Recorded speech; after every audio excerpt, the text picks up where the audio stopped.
السلام عليكم جميع الإخوة جميع الأخوات، كنتمنى إن شاء الله تكونوا بصحة جيدة. مرحبا بكم دائما في قناة انجح وتعلم مع عربت.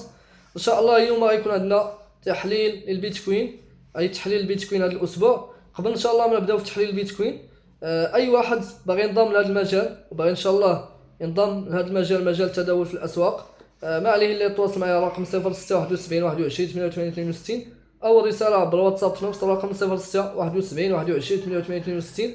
وان شاء الله نتواصلوا معه وغنوريوه جميع المعلومات، وان شاء الله نعطوه جميع المعلومات اللي كتعلق بهذا المجال. واي واحد باغي ان شاء الله يستافد من صفقات مجانيه يوميه، راه عندنا مجموعه اللي خاص بالصفقات، مرحبا به كذلك ينضم معنا. راه فابور، اي المجموعه فابور مجانا، وكذلك التعليم، وكذلك اي المتابعه اسبوعيه يوميه في هذا المجال كذلك مجانا. اي واحد باغي ينضم معنا مرحبا به، ما عليه الا التواصل معنا الرقم اللي كما قلت لكم 0671 21 88 62 ومرحبا به ان شاء الله. هذا هو اللي كاين. غنبداو ان شاء الله على بركه الله كما قلنا، غنعطيو تحليل البيتكوين هذا الاسبوع. بالنسبه للبيتكوين حاليا السعر ديال 88000. ممكن نشوفوا طلوع السعر الى 88900، ثم الى السعر 90600، ثم إلى السعر 91,000، ثم إلى السعر 92,000، ثم إلى السعر 93,000، ثم إلى السعر 94,000، ثم إلى السعر 94,400، ثم إلى السعر 95,400، ثم إلى السعر 96,000، ثم إلى السعر 97,000، ثم إلى السعر 98,000، ثم إلى السعر 99,000، ثم إلى السعر 100,000، ثم إلى السعر 100,000 و2000، ثم إلى السعر 100,000 و3000، ثم إلى السعر 100,000 و4000، ثم إلى السعر 100,000 و6000، ثم إلى السعر 100,000 و7000، ثم إلى السعر 100,000 و8000، ثم إلى السعر 100,000 و9000، ثم إلى السعر 100,000 و10,000، ثم إلى السعر 100,000 و12,000،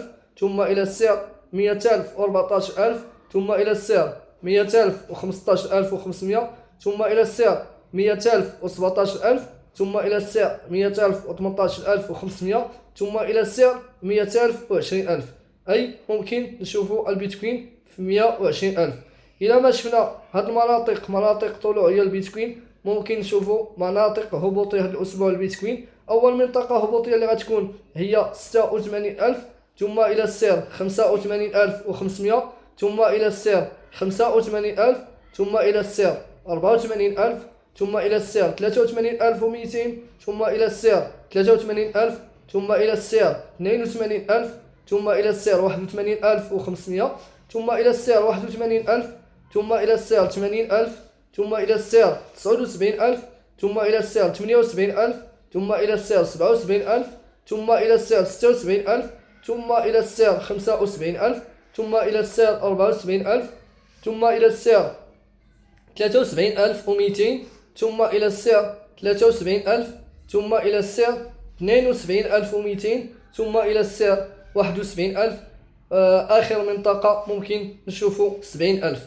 أي هذه المناطق مناطق هبوطية البيتكوين هذا الأسبوع. كما قلنا إلى ما شفنا مناطق طلوعية البيتكوين، غنشوفوا مناطق هبوطية البيتكوين المنطقة ديال 71,000 70,000. كما عرفتوا أن هذا الأسبوع كاين أخبار قوية، وكاين رسوم جمركية، وكاين الحديث على ترامب، وكاين بزاف ديال الأحداث اللي غتوقع هذا الأسبوع. بالنسبة دائما كما كنقولوا التداول بحذر. أي واحد باغي يتداول بحذر، ودائما إدارة رأس المال، أي أهم حاجة هي إدارة رأس المال. واللوت سايز، أي اللوت سايز اللي غتدخل به هو أحسن حاجة، أنك اللوت تدخل بلوت ضعيف، ما تريسكيش، ما تدخلش المخاطرة، أي ما تدخلش الصفقة باللوت عالي. وإلا دخلتي بلوت عالي أنك كتخاطر بإدارة رأس المال ديالك، وكتخاطر برأس المال ديالك. وبالنسبة لهذا المجال، مجال التداول، أهم حاجة هي الحفاظ على رأس المال. أي ملي كتحافظ على رأس المال كتكون عندك فرصة الدخول، لأن هذا المجال كما كنقولوا دائما كاين بيع كاين شراء في أي وقت. أي وقت كتبان واحد الفرصة، وانت الى ما عندك راس المال وما غتدخلش لديك الفرصه. هذا هو اللي كاين. وكنتمنى التوفيق للجميع، وما تنسوا الاشتراك دائما، ما تنسوا الاشتراك في قناه انجح وتعلم مع عربت باش توصلوا دائما بالجديد. وتحياتي للجميع، نتلاقاو في فيديو جديد ان شاء الله.